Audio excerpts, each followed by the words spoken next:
The second speaker in the three-letter last name session is Allan Sly. Allan got his bachelor's in 2004 and his master's in 2006 at Australian National. Whoa. I wanted some splash in the introduction, but falling off the stage is probably not what I had in mind. All right, so meanwhile, it was 2006. He was getting his master's. After that, he came to Berkeley, worked with Elkanon Moselle, and got his PhD in 2009. He then went to Microsoft Research in Redmond for 2 years, came back to Berkeley in 2011, and moved to Princeton in 2016. So even though Allan is only 10 years old, academically speaking, he has a strong reputation for solving hard problems. Perhaps one of the most impressive one is his work with Jian Ding and Nike Sun, analyzing KSAT, showing sharp transition in KSAT for large K, and proving it occurs at the point that physicists predicted, which may or may not be the one-step replica symmetry breaking point. That's like a nonsense phrase to me, but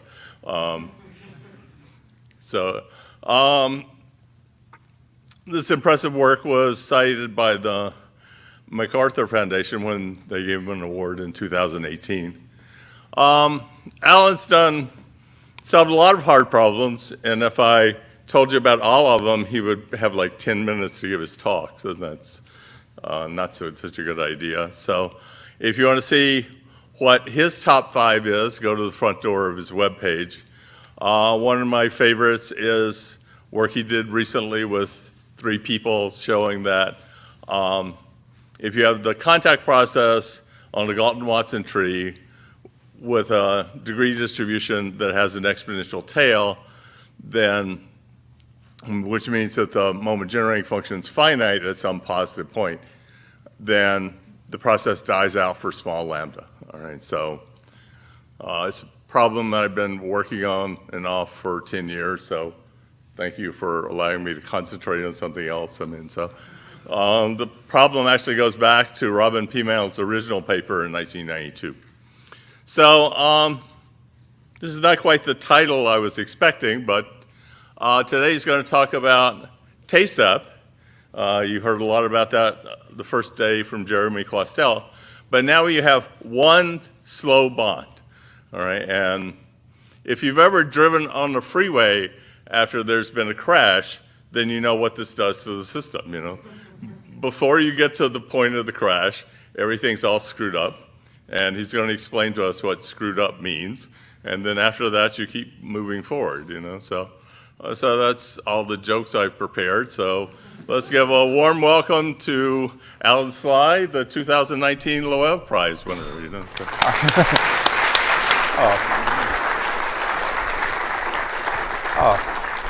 Thanks so much, Rick, for the kind introduction. So, well, first of all, I want to sort of dedicate this talk to the memory of Vladis, who passed away untimely in May. It was a great loss to the community, and I know a great sadness to many of his friends here. And this work was. I wouldn't have started working on it if it wasn't for one of Vladis's visits to Berkeley. Of course, you knew him as a great traveler, and he visited well, all around the world many times, and and so we started collaborating on these problems related to last passage percolation and TASEP about 6 years ago. Okay, so I'll be talking about problems related to TASEP, which on Monday Jeremy gave a beautiful lecture about, and all the amazing sort of results and exact formulas for different phenomena that can be given. And the focus of this talk will be a bit different. It will be about understanding, taking or exploiting those results in the case where we perturb the model a bit, where in such a way that all these you can no longer write down all the formulas that you'd like to, or at least that's not known how to do. So okay, I guess for those of you who weren't here on Monday, I'll just quickly describe the model again. So you have a particle system, sort of particles on the line, and so sites are either occupied or unoccupied, and they'll just sort of gradually move to the right over time. And I'll start with the initial conditions where everything's occupied to the left of the origin and unoccupied to the right. And on each edge, there'll be a rate 1 Poisson clock, and when the clock rings, if there's a particle to the left and a space to the right, then the particle just moves. Whereas if there's a particle to the left but another particle on the right, then it's blocked and just nothing happens. And so you keep running this dynamics, and over time, all the particles will drift off to infinity. If you just look at the configuration in a neighborhood of the origin, over time that will converge to a product measure with Bernoulli 1/2. The quantity that I'll be talking about the most today will be just the time it takes for the nth particle to move past the origin, and so this will be Tn. Okay, so this is the tacit model, but actually, at least all the proofs and what I'll be talking about will be given in the context of an equivalent model, which is directed last passage percolation, where with exponential weight distribution.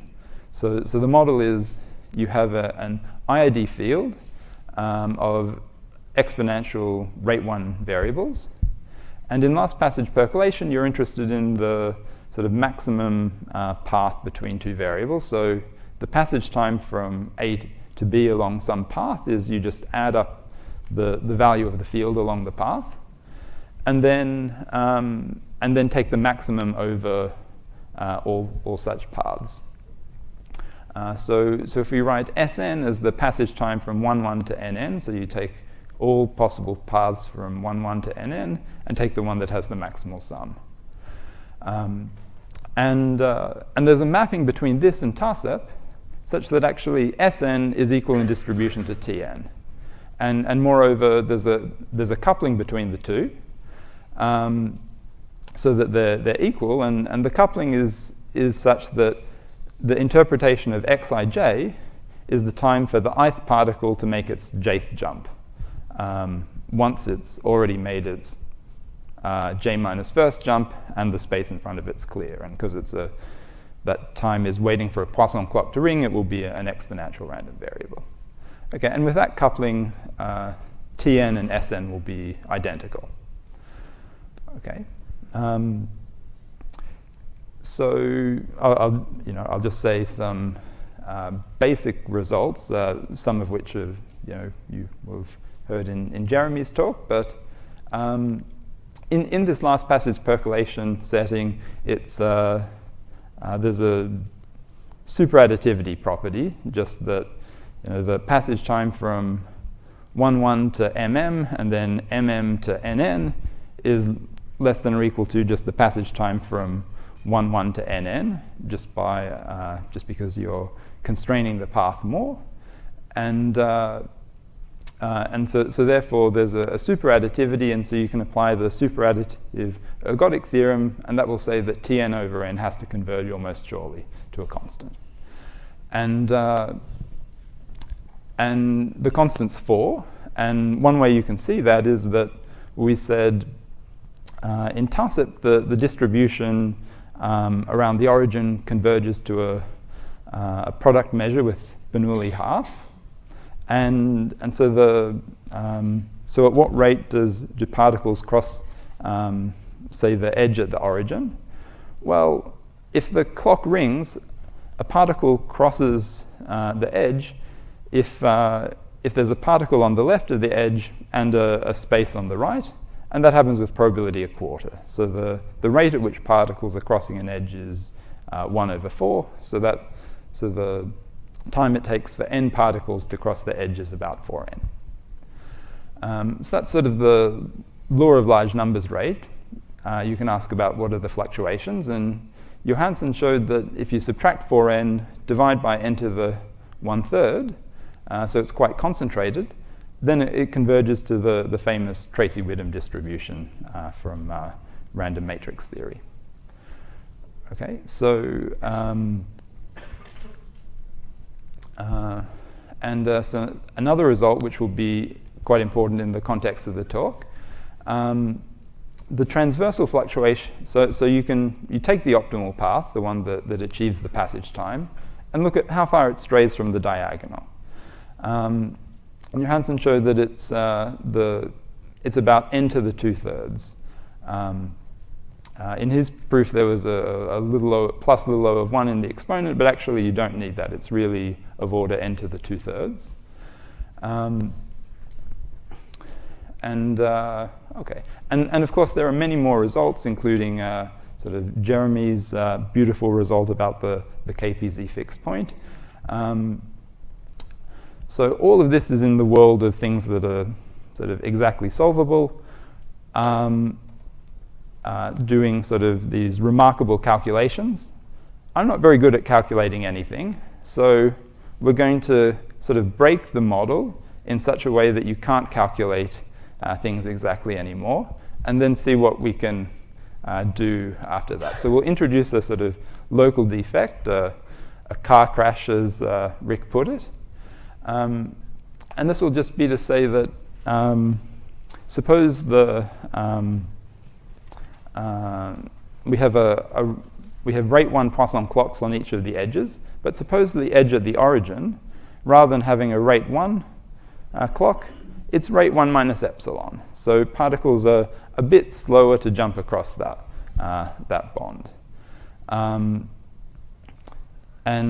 So, you know, if the rate was close to 0, that might be more like a car crash. But you could also ask about what happens when the rate when epsilon is small, and then it's more like a very small speed bump along the way. So how does this just changing the task at one point affect the overall dynamics of the process?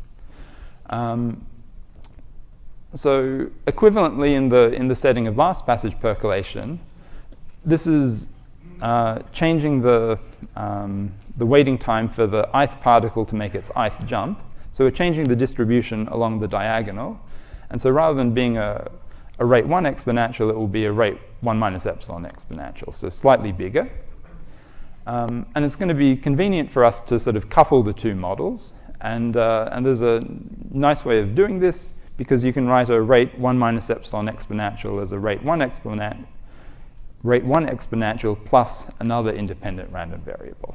So we can think of it as we've just sort of added an extra positive or non-negative random variables that are IID along the diagonal. And I'll call this new environment the reinforced environment, where we've made the diagonal bigger, and that's coupled with the original environment.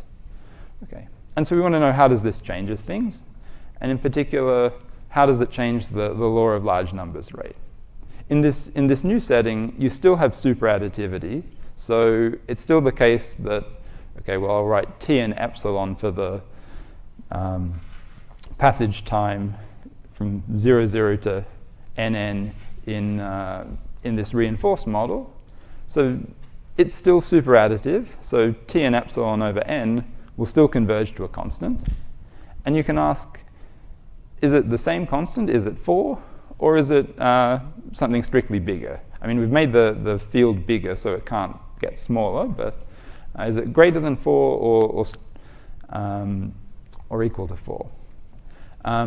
So if we made the slow bond slow enough, so you have a really bad car crash, and the rate at which that edge rings is, say, less than a quarter, then of course the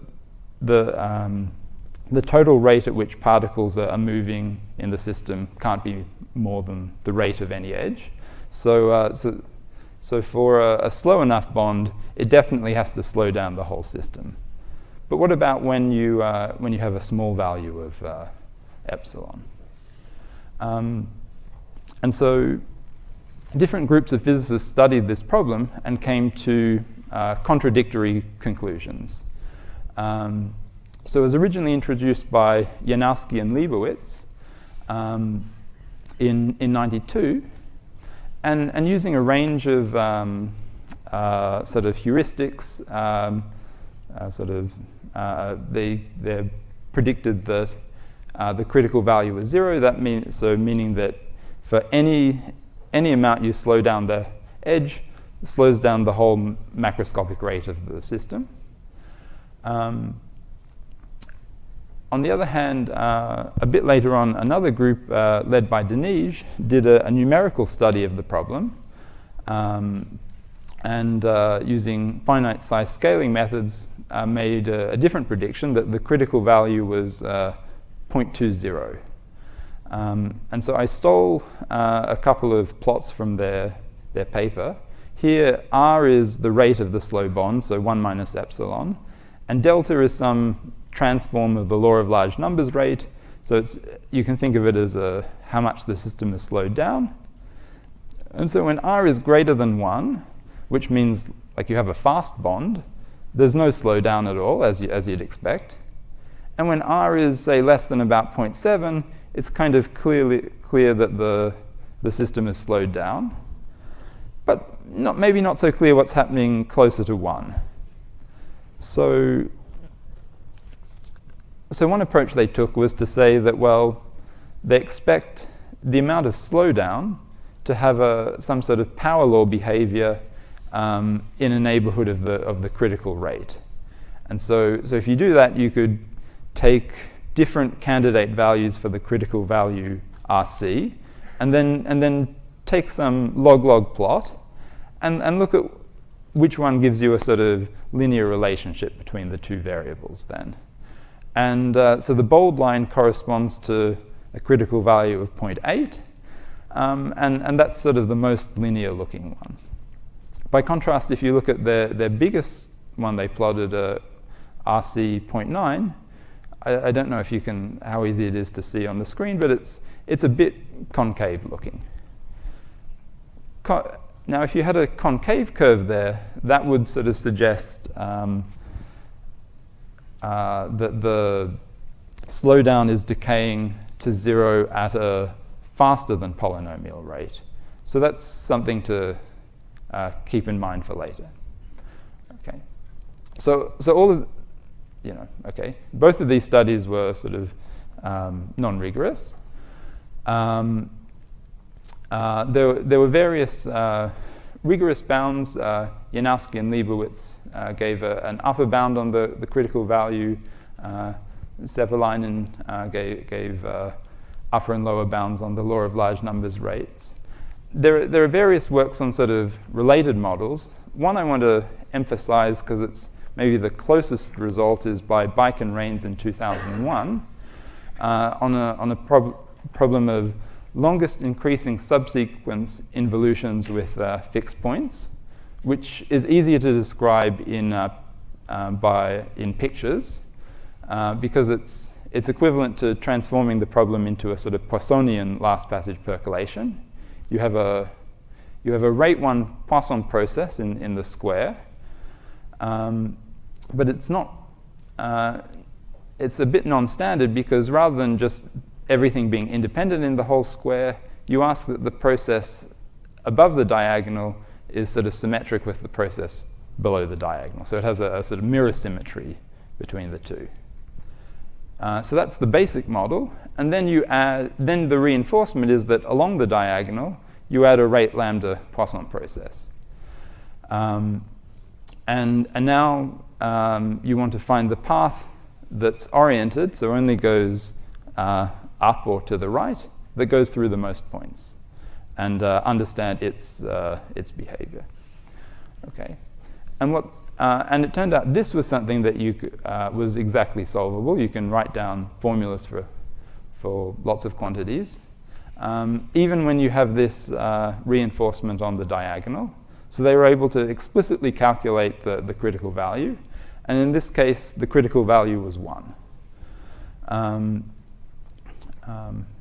But it turns out actually this is the wrong intuition for the slow bond model.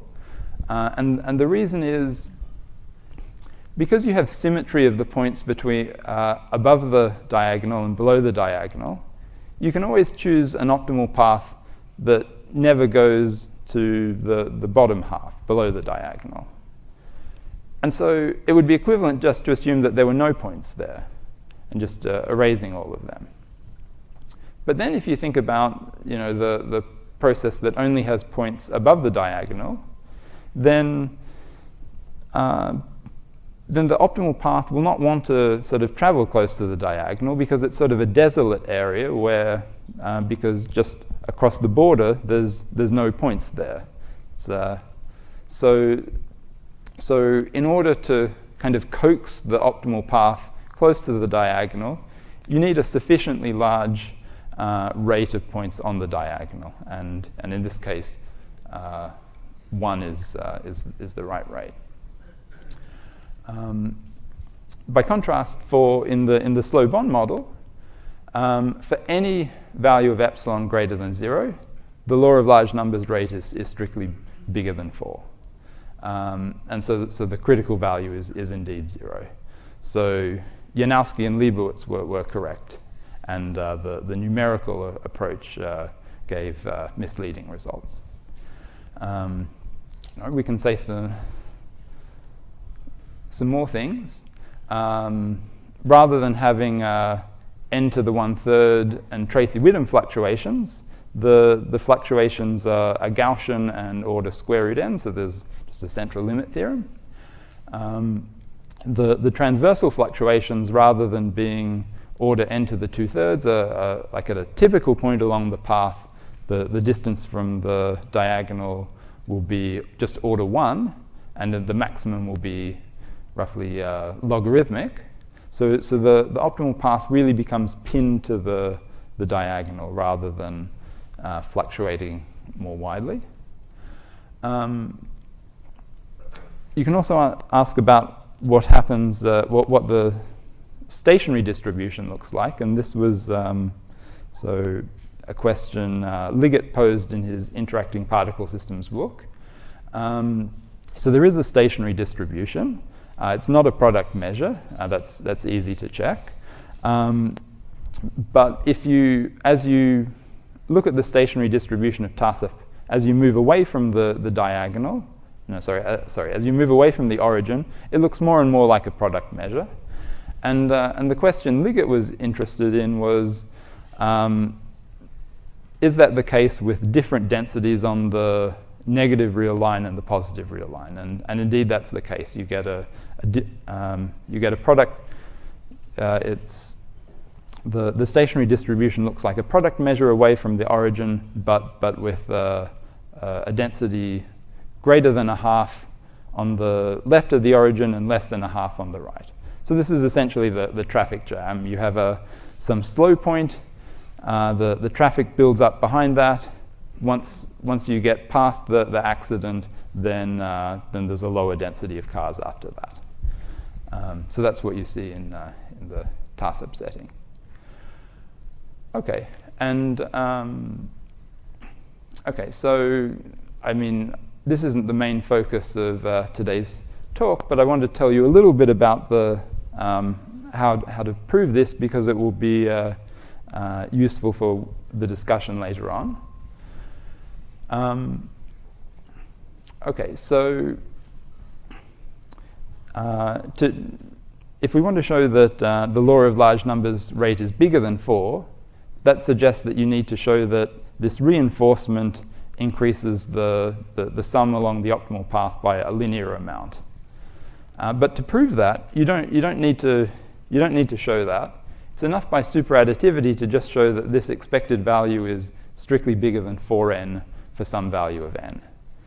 And then the superadditivity property of last passage percolation will imply that the law of large numbers rate is bigger than 4.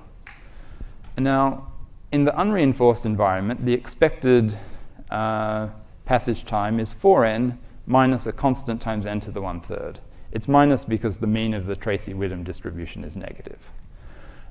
So essentially, in order to show that this the slow bond, or the reinforcing the diagonal, changes the law of large numbers constant, you just need to show that the expected improvement is bigger than a constant times n to the 1/3 for some large enough constant. Okay, so how can we show something like that? Well, first of all, you could say, well, how much of the original optimal path lies on the diagonal? Well, if the transversal fluctuations, the distance from the diagonal was about order n to the 2/3, and you make an assumption that it's sort of fairly uniform among those points, then you'd expect that at each point on the diagonal, the optimal path goes through that point with probability 1 over n to the 2/3. So you'd expect about n to the 1/3 number of points there. And so on those n to the 1/3 number of points, we've increased the mean by about epsilon. So this gives an improvement of epsilon n to the 1/3. So this is like a small constant times n to the 1/3 rather than a big constant times n to the 1/3, but it's of the right scale. Okay, and we haven't even talked about sort of the re-optimizing and finding a better optimal path yet. This was just the original optimal path. Another way you can find an improvement then is to look for a path that becomes better when in the new environment. So there'll be some excursions where the transversal fluctuation is n to the 2/3. And so the blue line will be the optimal path, but there'll also be another path that's almost optimal. It's say only delta times n to the 1/3 worse than the optimal one. This will happen with a constant probability.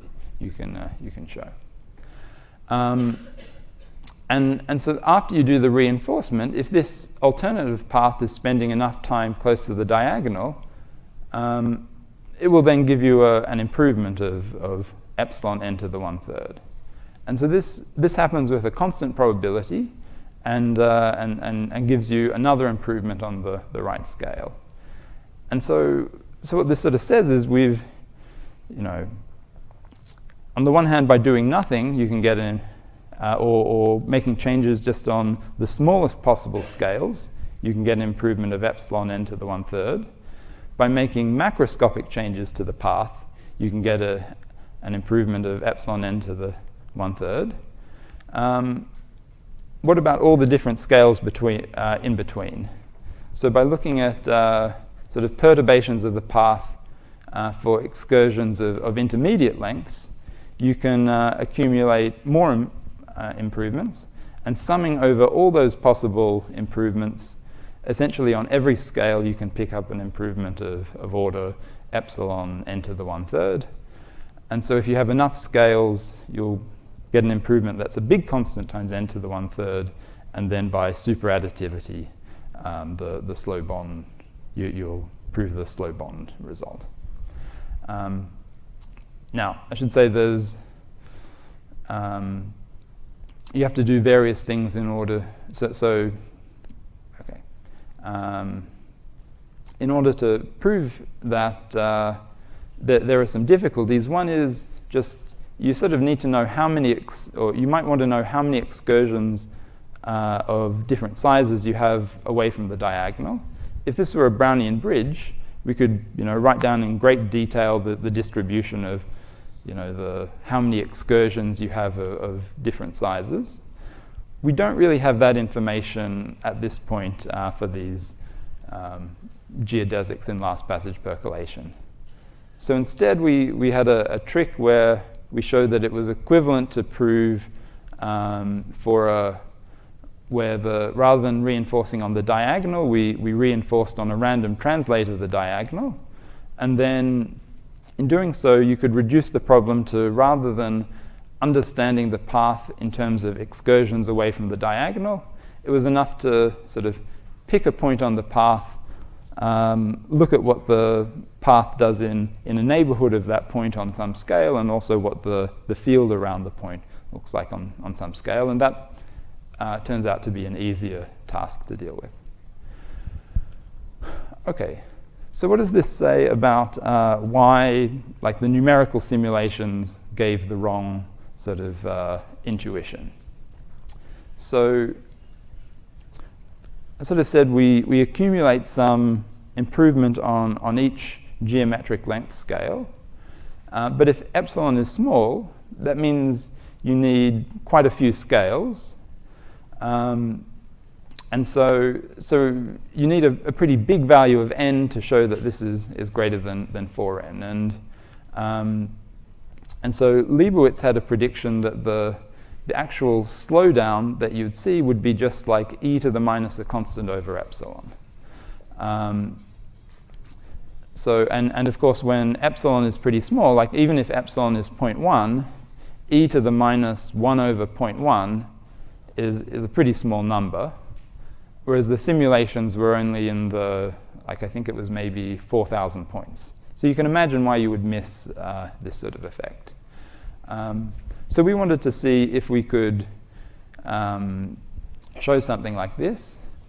And we don't get as fine a result as this, but what we show is that if we look at the law of large numbers rate, -4, as epsilon tends to 0, it decays faster than any polynomial. So not this e to the minus a constant over epsilon, but still quite fast decay to 0. And this sort of we think in part explains why sort of a numerical analysis will be challenging for small values of epsilon, and why that yielded misleading results. So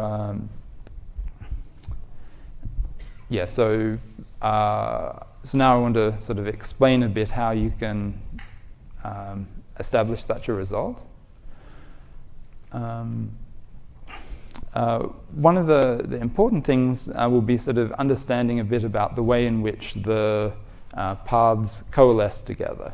So imagine we have a rectangle that's n by n to the 2/3, and it's the longest side is parallel to the diagonal.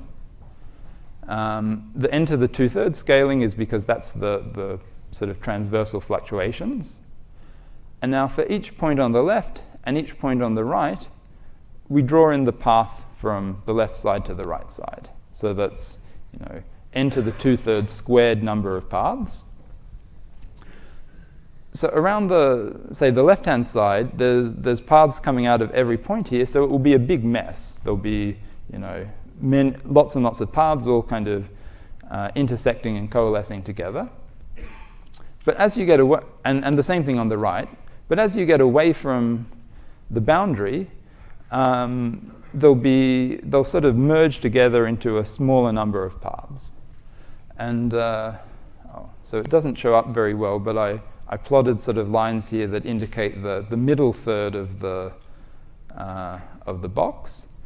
And with Basu and Hoffman, we showed that the number of distinct paths that you get from all these n to the 2/3 squared number of paths, if you just restrict to the middle third of it, the number of paths that you see will just be, in expectation, a constant. And actually also with having quite good tails. Okay, so the way you can see this is, well, first of all, just something geometric about the nature of these sort of optimal paths. First of all, they're unique because the exponential distribution is continuous. Every path has a different weight, so there'll be a unique shortest one. And so there's only a couple of ways you can draw the picture of the two paths. If you have two paths, so between two pairs of starting and ending points, there's only a couple of ways the picture can look like. One is that they just don't intersect each other at all. That can definitely happen. Or they can sort of merge together go along together and then split off at the end. What you can't have is that they sort of merge together, then split off, then merge back together and split up again. And the reason why you don't have this third picture is that, well, you've formed a loop here, and there's going to be a better way around the loop. And both of the optimal paths will choose the optimal way to go around the loop. So you don't see this sort of picture. And so if we have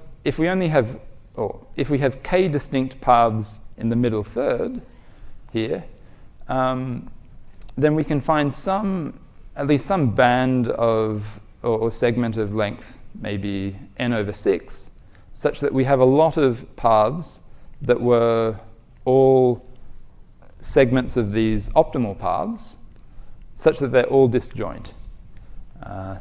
You can at least say k to the 1 over 8 of them. I'm sure this is not the optimal result, but it's enough for us. So, and the reason why this is good for us is that each of these paths came from an optimal path starting from the left and going to the right. So you can show that none of them are going to be too bad. None of the passage times are going to be too small. So you can ask, is it possible to have lots of disjoint paths here, none of which have or all of which have a reasonably large passage time, and you can show that that's not possible. Essentially, the reason is, if you ask for lots of them, they have to be all sort of squished together very tightly, and if I ask you the passage time between A and B, but then ask that it's the path to be constrained in some very narrow tube, then the expected passage time will be much smaller than for the unconstrained problem. So if you pack in a lot of them, then you can use the BK inequality and show that this is very unlikely. So even if we start off lots of paths from the left and lots of paths from the right, there'll only be a few sort of very good highways in the middle part of in the graph. Okay, so I'll mention one consequence of this, which is about infinite bigeodesics. So Michael Damron on Tuesday gave a very nice talk about work on when you have infinite bigeodesics in first passage percolation, which is a much more difficult setting than this. Okay, so for those of you who weren't at that session, sort of a geodesic will just mean an oriented path, such that if you take any 2 points along that path, the optimal path between those 2 points corresponds to the original path. And an infinite bigeodesic will be such a geodesic that's infinite in both directions. So doesn't have a starting point or an ending point. Okay, and so there are some. So it's an important question in first passage percolation as to whether or not there exist these infinite bigeodesics, and the general consensus is that under sort of fairly mild conditions, in 2 dimensions at least, they're not expected to exist. The setting of last passage percolation is substantially easier because of the existence of all these exactly solvable results. We can constrain the behavior of the geodesics much more easily. Now, in this setting, there actually are some geodesics, infinite bigeodesics, but they're kind of trivial because just a completely horizontal line or a completely vertical line would satisfy the properties of being a bigeodesic. Because for any 2 points on a horizontal line, there's only one oriented path between those points. Okay, and But apart from those, we show that there are no infinite bigeodesics, and it's by implementing an argument or a sort of heuristic that Newman gave, which is essentially to say, okay, we'll take some ball and ask, what fraction of points in this ball are in an infinite bigeodesic. And so if they're in an infinite bigeodesic, and let's say that it's one that has a non-trivial slope, then, so it's some path that goes through here, then we should be able to sort of place a rectangle around here such that the starting point and the bigeodesic enters through the left side and exits through the right side, and then goes through this circle. So we can sort of cover it with all the sort of possible rectangles you could find, and then look at all the paths that go through there. And based on the result I just said, we could look at how many points are covered by one of these geodesics. And if you look at the scaling, you'll see that the fraction of points that are in any of the geodesics will tend to 0. So from that you can conclude that the probability of being in an infinite bigeodesic at a particular vertex will be 0. At least if you look at paths that have a slope that's sort of not asymptotically horizontal or vertical. Okay, so that was just an aside. So the next thing I want to look at is to say, okay, we look at the optimal path from 0, 0 to nn, and I want to ask what fraction of this path lies on the diagonal.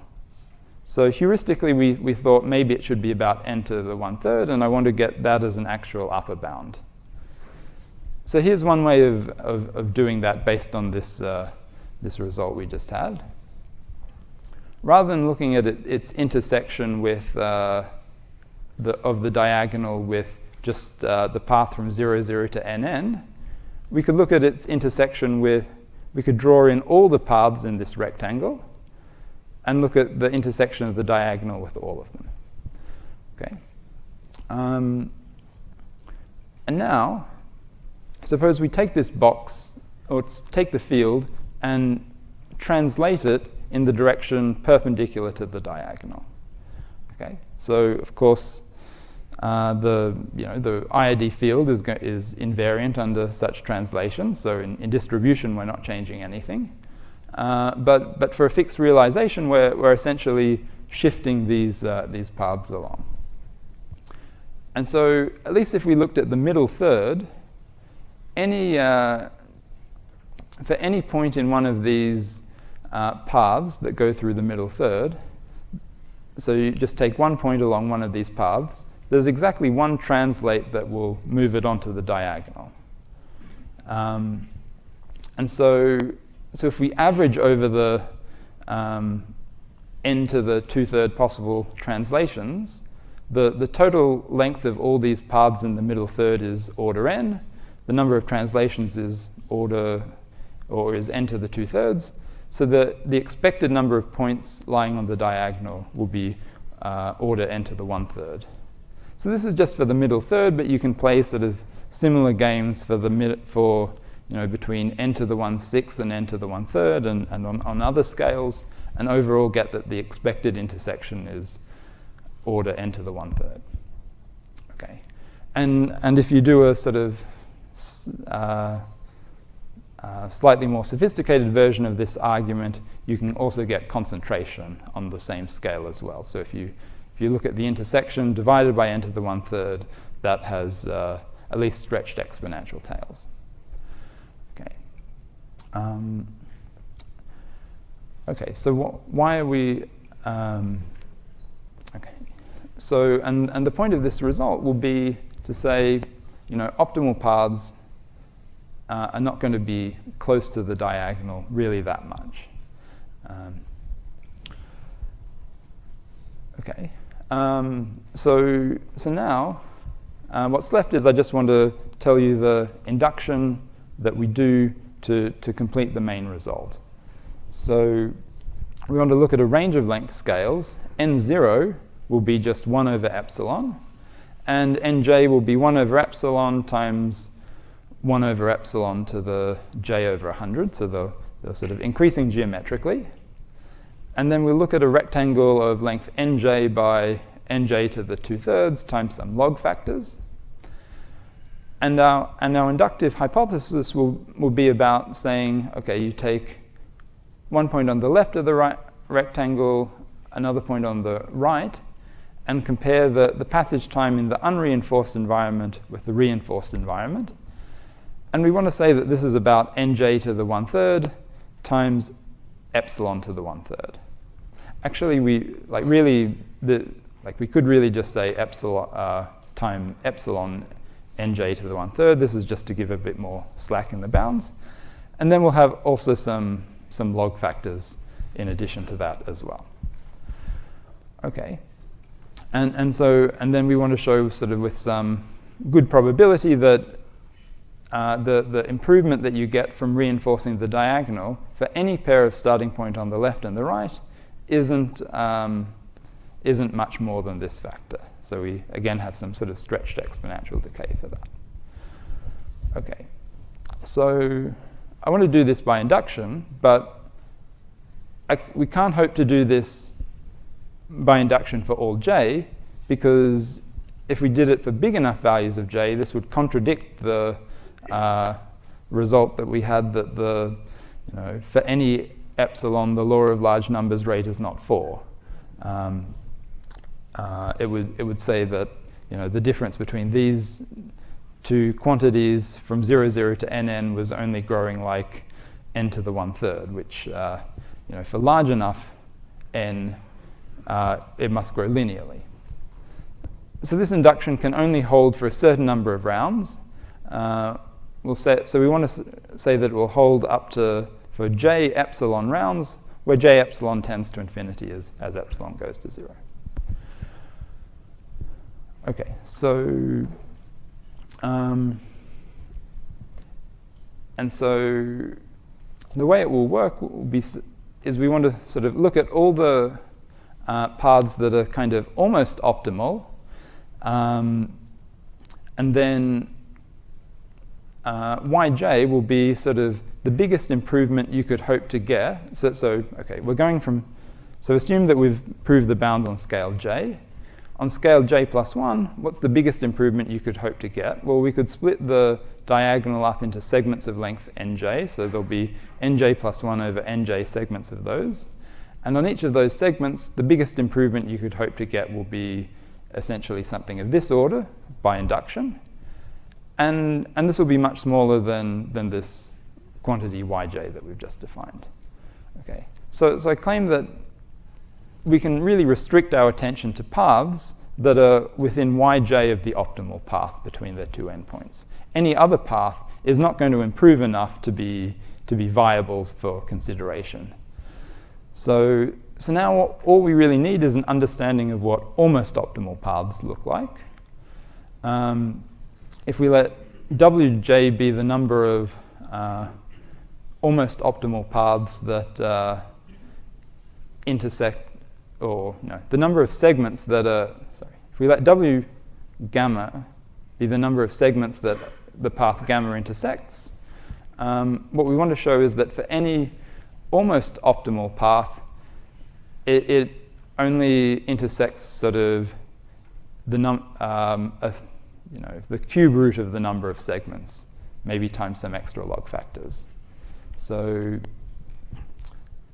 any reasonable path is going to be away from the diagonal a lot of the time, so you can't expect to get a big improvement, and then that will be enough to prove the next stage of the induction.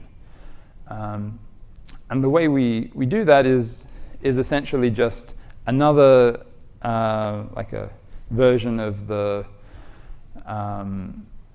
this a sort of translation argument. We take a sort of line perpendicular to the diagonal in the middle of the path, split it up into segments of length nj to the 2/3, and then draw in all the optimal paths and also all the almost optimal paths.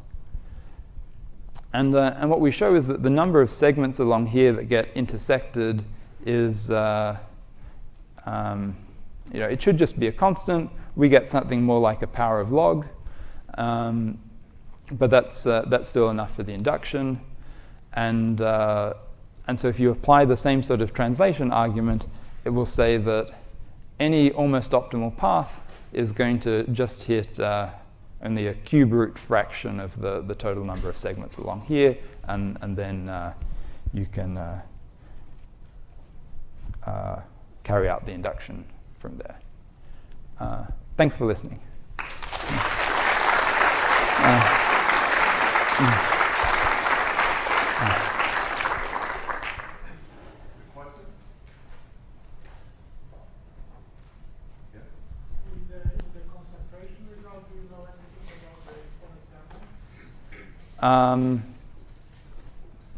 No, I mean, probably that shouldn't even be there, I would expect. The place that was coming from was really more of a like some combinatorial arguments. So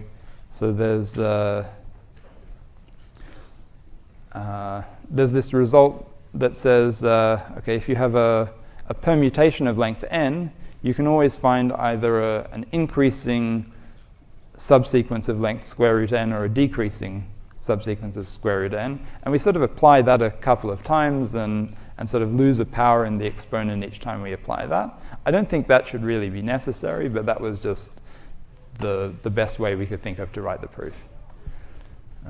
Yeah, but I think it's really an artifact of the proof rather than something real. So back in the numerical results, were they showing that it's going down to 1/4 exponentially fast, or? Because I thought at the time you're doing like log plots. Right? So Wait. Yeah. So I guess they were claiming that there's a critical value at about 0.8, and then it's a power law from there. Okay, but I thought that over there you got a log plot, so it's like power, but I guess is that starting at 0.8 and going up? Yeah. So they take different values of RC, and then look at sort of log of the distance from RC and plot that against log of this slowdown. Okay. So if it were a power law, you get a linear relationship. But as it turns out, it's that assumption wasn't true. Okay, so this is some sort of scaling theory that if you Yeah. have the right exponent, then all the curves lie on top of each other. Yeah, I mean, you would get for the right exponent, you should just get a linear relationship. Oh.